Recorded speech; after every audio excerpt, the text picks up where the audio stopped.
Les citations bibliques, qui sont d'origine divine, sont données à l'esprit et se présentent à la pensée.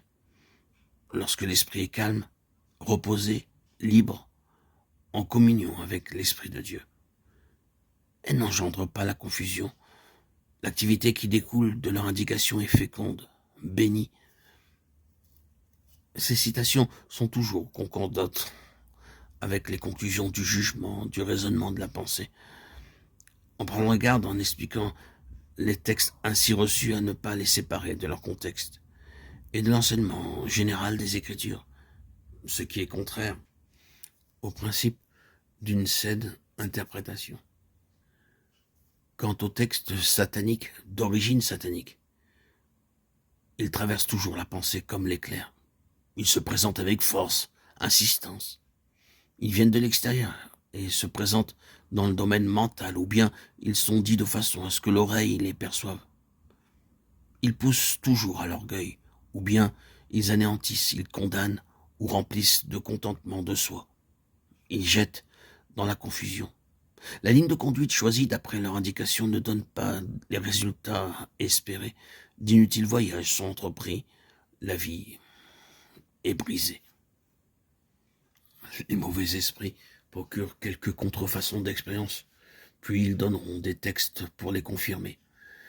Les véritables expériences chrétiennes trouvent leur confirmation dans la parole de Dieu. Les esprits mauvais ne manquent pas de bâtir sur toutes les conceptions erronées de la vérité.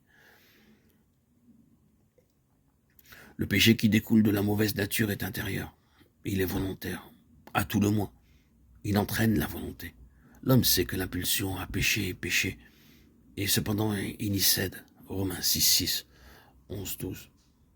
Cela montre comment Dieu agit avec la nature tombée et ses œuvres, quand le croyant demeure ferme sur le terrain du calvaire et saisit la croix qui est l'arme de la victoire. Quant au péché qui est causé par les mauvais esprits, sans qu'il y ait tentation, il est aussi intérieur, mais il est comme imposé à l'esprit, à la pensée ou au corps, en dehors des désirs de l'homme, et malgré sa volonté. Pensée inexplicable, blasphématoire, impulsion mauvaise, émotion. Si la victime le considère comme émanant de la vieille nature, elle n'arrive pas à s'en affranchir, même en le refusant et en prenant l'attitude de Romains 6, 11. L'examen de soi à la lumière divine est très importante. L'homme spirituel doit examiner et juger ses propres actions. Cette introspection, cet examen ne le conduit pas au désespoir et à la détresse. Il ne produit pas en lui un sentiment d'écrasement, au contraire. Il conduit à une prompte décision, à une action rapide. Le chrétien a la joyeuse assurance d'obtenir une parfaite délivrance de tout ce qui ne supporte pas l'épreuve de la lumière, avec le secours du Saint-Esprit.